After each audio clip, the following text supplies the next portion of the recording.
Hello and welcome to my channel apply करें। दोस्तों मेरा नाम सूरज है और मैं लेटेस्ट जॉब नोटिफिकेशन लाता हूँ। दोस्तों आज की वीडियो में हम लोग बात करने वाले हैं एफकैट के बारे में, यानी air force common admission test, जो कि 2026 में होने वाला है। इसके फॉर्म जो है स्टार्ट हो चुके हैं वरना, और बात करते हैं इस वीडियो में कि क्या एलिजिबिलिटी क्राइटेरिया रहने वाला है, कौन कौन भर सकता है और क्या एज लिमिट होने वाली है, क्योंकि एज लिमिट में काफ़ी चेंजेस रहते हैं। और इसमें दो प्रोफाइल हैं, एक फ्लाइंग ब्रांच के लिए है और एक ग्राउंड ड्यूटी के लिए है। दो पोस्ट आएंगी यहाँ पे और दोनों की एलिजिबिलिटी क्राइटेरिया दोनों का अलग है। और बहुत सारे लोगों को नहीं पता होगा कि इसमें गेट के स्कोर से भी यहाँ पे एंट्री होती है। तो अगर आपने गेट का पेपर दे रखा है तो भी आप इसमें पार्टिसिपेट कर सकते हैं। एंड एनसीसी वालों के लिए भी यहाँ पे स्पेशल एंट्री है। तो इस वीडियो में पूरी बात करेंगे और जानेंगे कि इस फॉर्म को कैसे भरना है और कौन कौन लोग भर सकते हैं और कब इसका पेपर होने वाला है, क्या एग्जाम फीस होने वाली है, पूरी डिटेल्स में इस वीडियो में मिलेगी। तो वीडियो को एंड तक ज़रूर देखना और चैनल को अगर अभी तक सब्सक्राइब नहीं करना है तो वो भी कर लेना। एंड वीडियो को स्टार्ट करते हैं। तो आपको यहाँ पे एयरफोर्स की PDF दिख रही होगी। तो उससे पहले मैं बता दूँ कि बहुत सारे लोगों का सपना होता है एयरफोर्स ज्वाइन करने का। तो जैसे ही यहाँ पे अग्निवीर की जो स्कीम आई थी एयरफोर्स में, वैसे ही काफ़ी सारे लोगों ने यहाँ पे एयरफोर्स की तैयारी छोड़ दी। और पर अगर आप सच में अपने इंडियन एयरफोर्स को सर्व करना चाहते हैं तो एफकैट काफ़ी अच्छी आपके लिए अपॉर्चुनिटी होती है। और सबसे अच्छी बात यहाँ पे ऑफिसर रैंक की पोजीशन आपको मिल जाएगी, फ्लाइंग ब्रांच जैसी। तो इस को अप्लाई करना ज़रूरी है। जिन भी लोग एयरफोर्स का अपना तैयारी छोड़ चुके हैं, अगर एज लिमिट के अंदर आते हैं तो फिर से तैयारी शुरू कर दें और इस फॉर्म को ज़रूर भरें। एंड बात करते हैं इस PDF की। तो इस PDF में जैसे कि यहाँ पे शो हो रहा है कि जो इसमें एग्ज़ाम जो है कब होना है, उस दिन 8 अगस्त 2026 सैटरडे को इन्होंने पहले ही मेंशन कर दिया है। तो ये अच्छी बात है। और सबसे अच्छी बात है कि इसका पेपर जो है लीक नहीं होता है। आमतौर पे आप देख ही रहे हो कि सारे पेपर जो है लीक हो रहे हैं। एंड बात करें जैसे कि इंडियन एयरफोर्स को बुलाया गया है नीट का पेपर देने के लिए, तो आप जान ही सकते हैं कि इंडियन एयरफोर्स का पेपर तो खुद लीक नहीं होगा। एंड आगे बढ़ते हैं, बात करते हैं यहाँ पे जो यहाँ पे वैकेंसीज़ हैं तो उसके बारे में बात कर लेते हैं। तो जैसे कि मैंने बताया कि यहाँ पे वैसे 2 पोस्ट थी। एंड यहाँ पे गेट स्कोर के लिए मैंने बताया कि गेट स्कोर वाली की एंट्री हो सकती है, एनसीसी स्पेशल एंट्री है एंड एफकैट की एंट्री, जिसके अंदर 3 यहाँ पे हैं। तो पहली है फ्लाइंग, दूसरी है ग्राउंड ड्यूटी टेक्निकल, तीसरी है ग्राउंड ड्यूटी नॉन टेक्निकल। अब इसके अंदर जो है मेन की जो है वैकेंसीज़ हैं यहाँ पे 30 है, वुमेन की 5 हैं। ग्राउंड ड्यूटी टेक्निकल के लिए यहाँ पे 2 हैं, AEL एंड AEL, इसमें भी वुमेन में भी 2 हैं। मेन में AEL 107 है एंड AEL 25 है। तो दोस्तों जिन लोगों को भी नहीं पता है, जो भी पहली बार ये फॉर्म भर रहे हैं, तो AEL का मतलब यहाँ पे होता है एरोनॉटिकल इंजीनियरिंग, L का मतलब है यहाँ पे इलेक्ट्रॉनिक्स से, एंड AEM का मतलब है एरोनॉटिकल इंजीनियरिंग मैकेनिकल से। तो उसके हिसाब से यहाँ पे जो वैकेंसीज़ हैं वो मेन के लिए यहाँ पे 2 हैं और मैकेनिकल के लिए 8 हैं। तो ये वैकेंसीज़ की बात हो गई। एंड ये नॉन टेक्निकल के लिए यहाँ पे वैकेंसीज़ दे रखी है। उसी के साथ साथ यहाँ पे फ्लाइंग ब्रांच के लिए यहाँ पे लिखा है 10% seats out of CDSE vacancies for PC and 10% seat out of AFCAT vacancies for SSC। Same ऐसे ही गेट स्कोर की जो एंट्री है उनके लिए भी यहाँ पे वैकेंसीज़ दे रखी हैं। तो आप लोग जरूर से एक बार चेकआउट करें इसको। एंड हम लोग आगे बढ़ते हैं यहाँ पे टाइप ऑफ कमीशन के बारे में। तो टाइप ऑफ कमीशन में जो है हम लोग को यहाँ बताया गया है, तो ये परमानेंट कमीशन है फॉर मैन एंड वुमेन। जैसे कि आपको याद समझ नहीं आया होगा, जिसको भी मैंने ध्यान नहीं दिया, जैसे PC है लिखा है तो परमानेंट कमीशन इसका मतलब है, एक्रोनिम जो है इसका। And candidate joining as PC offers would continue to serve till the age of super animation in their respective branches as per their rank. तो ये फुल टाइम वाली है, कोई भी सर्वे जैसे मैंने बताया अग्निवीर वाला, इसमें वो कोई सिस्टम नहीं है। एंड SSC के लिए यहाँ पे short service commission for man and women के लिए भी यहाँ पे दे रखा है। The engagement period of flying branch man and women SSC offers is 40 years from the date of commissioning. तो आपकी ज्वाइनिंग के हिसाब से 14 ईयर तक आपको जो है यहाँ पे एंगेजमेंट पीरियड दिया गया है। एंड ये बात करते हैं आगे यहाँ पे एलिजिबिलिटी कंडीशंस की। तो क्या एलिजिबिलिटी होने वाली है, तो सबसे ज़रूरी नेशनलिटी जो है आपकी होनी चाहिए, इंडियन होनी चाहिए। उसके बाद यहाँ पे एज के बारे में बात करें तो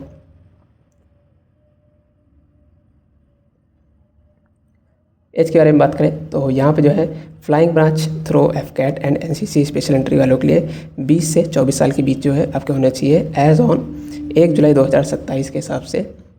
बॉर्न बिटवीन 2 जुलाई 2003 के 3 से 1 जुलाई 2007 के बीच में जो भी लोग बॉर्न हुए हैं वो लोग यहाँ पे एप्लीकेबल होंगे। And upper age limit for candidate holding valid and current commercial pilot licence issued by DGCA India in relaxable up to 26 year. That is born between 2 July 2001 to 1 July 2027, both dates inclusive. मतलब कि इनके अंदर ही आपको जो है इन दोनों dates के years के बीच में टाई होनी चाहिए आपकी डेट ऑफ बर्थ जो भी है। सेकंड हम लोग यहाँ बात कर लेते हैं ग्राउंड ड्यूटी वालों के लिए। ग्राउंड ड्यूटी के अंदर टेक्निकल है नॉन टेक्निकल दोनों ब्रांच आने वाली हैं। तो all ground duty branches including technical branch through and ground duty technical branch through graduate aptitude test for engineering GATE score entry उन लोग के लिए भी 20 से 26 साल है यहाँ पे। एंड 1 जुलाई 2027 से लेके 2 जुलाई 2001 से 1 जुलाई 2027 के बीच में होना चाहिए। तो ये तो होगी आपकी एज के लिए। तो एज वाला आप लोग थोड़ा सा ध्यान से ही भरिएगा।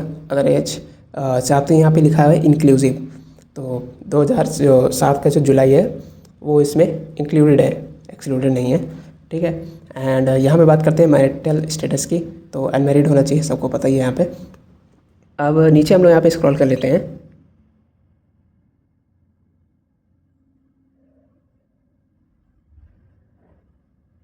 एजुकेशनल क्वालिफिकेशन के बारे में बात करेंगे। तो एजुकेशनल क्वालिफिकेशन में सबसे पहले जो फ्लाइंग ब्रांच है उसके बारे में बात करें तो candidate should have mandatory passed with mathematics and physics at 10+2 level, यानी कि 12th में आपके पास जो सब्जेक्ट्स है वो मैथमेटिक्स एंड फिजिक्स होने चाहिए पहली बात तो, और उसको आपने पास करे होने चाहिए। सेकेंड, ग्रेजुएशन में विद मिनिमम 3 years डिग्री होनी चाहिए course in any discipline from recognised university.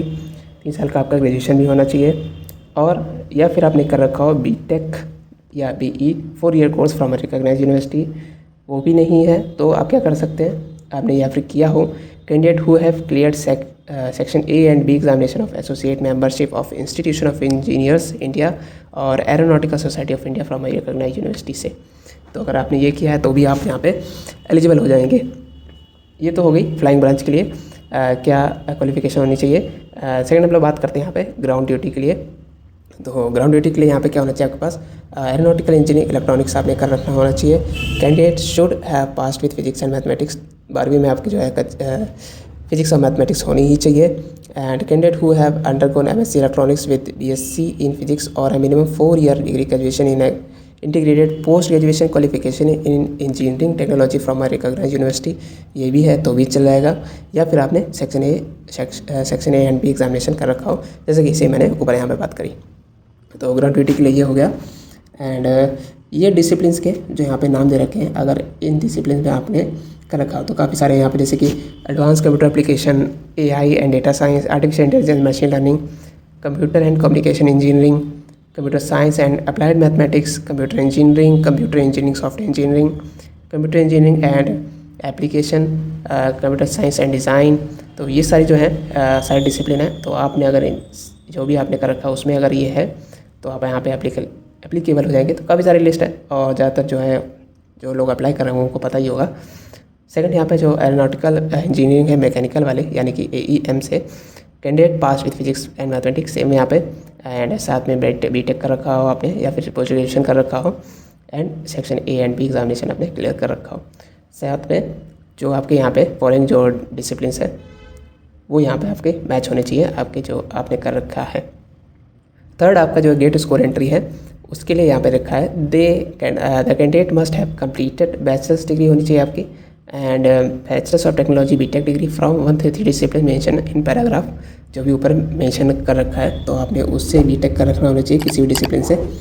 Then क्या लिखा है, in any of the 10 discipline of GATE exam as given below are eligible for GATE score entry, candidate can register with GATE score obtain with 3 years preceding from the date of commencement of course. तो आपने अगर उस discipline से कर रखा है तो आपको उसके हिसाब से अपना गेट स्कोर का अप्लाई करना है। एंड गेट में क्या सब्जेक्ट थे वो यहाँ पे इन्होंने मेंशन कर रखे हैं, तो ज़रूर से इसको भी एक बार ज़रूर देखें और तभी अप्लाई करें अगर आपके सब्जेक्ट मैच करते हो। फोर्थ यहाँ पे हम लोग बात करेंगे ground duty non technical branches के लिए। तो सबसे पहले यहाँ पे वेपन सिस्टम WS ब्रांच के लिए यहाँ पे दे रखा है candidate should have mandatory passed with math and physics, maths and physics सब में मांगी गई है, आपको पता होना चाहिए, सब में ये कंपलसरी ही है। एंड ग्रेजुएशन कर रखा होना चाहिए, ग्रेजुएशन भी ज़रूरी है यहाँ पे। एंड ये सारी जो है ऑप्शनल में या तो BTech कर रखा हो या फिर किसी चीज़ से BTech यहाँ पे ग्रेजुएशन कर रखा हो। देन एडमिनिस्ट्रेशन एंड लॉजिस्टिक्स की बात करें तो यहाँ पर 10+2 एंड ग्रेजुएट डिग्री मांगी गई है। एसोसिएट ब्रांच के लिए भी सेम मांगा गया है एंड एजुकेशन के लिए भी यहाँ पे सेम मांगा गया है, ऑफरिंग पीजी एंड मेटेरोलॉजी के लिए भी सेम मांगा गया है। और ये सारे इसके डिसिप्लिन्स हैं, तो इसको एक बार ज़रूर आप चेकआउट करें। एंड अब हम लोग यहाँ पे नीचे स्क्रॉल कर लेते हैं।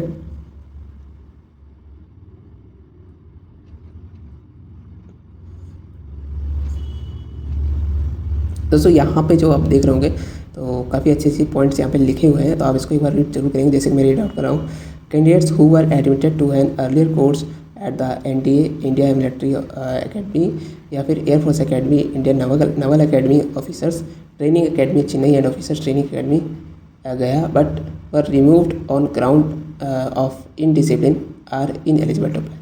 तो जो भी NDA में और इंडियन नवल अकेडमी में या फिर जो चेन्नई में है ऑफिसर ट्रेनिंग एकेडमी में गया में, वहाँ से अगर वो निकाला गया है ग्राउंड से इनडिसिप्लिन के कारण, तो वो यहाँ पे इनएलिजिबल होगा। साफ सीधी बात इन्होंने यहाँ पे मेंशन कर दी है। तो वो लोग अप्लाई बिल्कुल भी ना करें जो भी एक बार यहाँ पे इंस्टीट्यूट में अपनी जो यहाँ पे क्या कहते हैं उसको ट्रेनिंग कर चुके हैं। देन यहाँ पे लिखा है candidates who are divided by the ministry of defence from holding any type of commission in the defence services shall not be eligible for FCAT। ये भी बात है। Candidates who have been convicted और criminal charges, ये तो ज़रूरी है।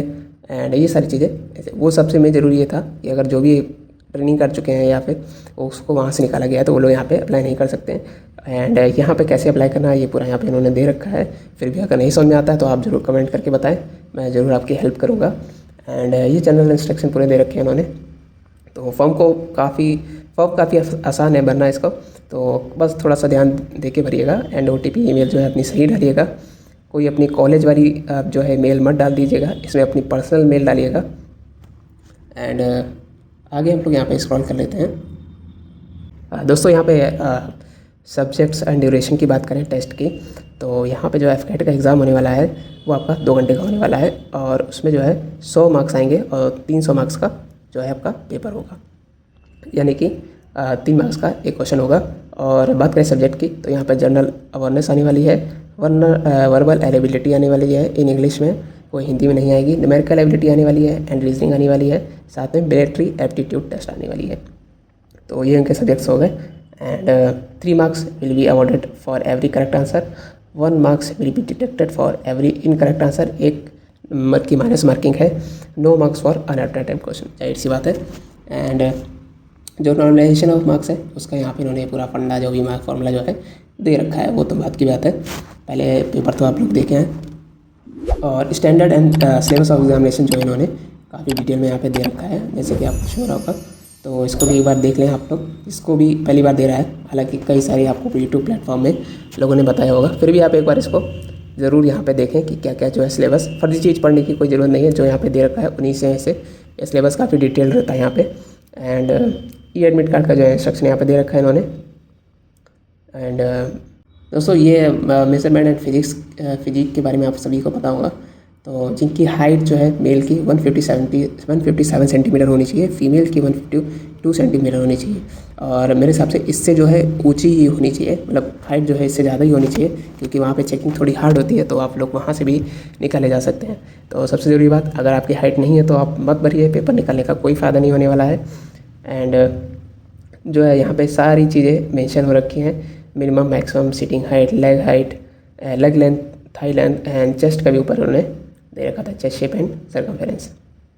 तो ये तो फिजिकल्स के लिए है। फिर भी आप लोग यहाँ से ज़रूर पहले देखें, क्योंकि अगर यही एलिजिबल नहीं हो तो आगे जाके आप लोग क्या ही कर लेंगे, तो पेपर निकालने का कोई मतलब नहीं है। And weight for height and chart, males के लिए जो एंट्री करने वाले हैं तो उनका जो है यहाँ पे पूरा मेंशन कर रखा है। दोस्तों ये थी जानकारी FCAT के बारे में, और इन्फॉर्मेशन पसंद आई हो तो वीडियो को लाइक ज़रूर करना, और सबसे ज़रूरी बात, अगर आप अपने दोस्तों के साथ ये ज़रूर शेयर करें वीडियो को। अगर आप अभी भी अपने लेटेस्ट या फिर कहें कि अगर आपने अभी जो है BTech अपना पास आउट किया है, जैसे कि पेपर्स हो चुके हैं, एंड तो ये आपके लिए काफ़ी अच्छी अपॉर्चुनिटी होने वाली है। और करंटली जिसने भी गेट का पेपर दिया है और अच्छा भी गया है, ठीक ठाक भी गया है, तो भी शायद यहाँ पे उन लोग का काम बन सकता है। तो इस FCAT की अपॉर्चुनिटी को मिस बिल्कुल भी मत करें, तो इसको जो है जल्द से जल्द अप्लाई करें। एंड मिलते हैं नेक्स्ट वीडियो में, और जाते जाते चैनल को सब्सक्राइब जरूर कर देना। एंड मिलते हैं नेक्स्ट वीडियो में, तब तक के लिए ऑल द बेस्ट।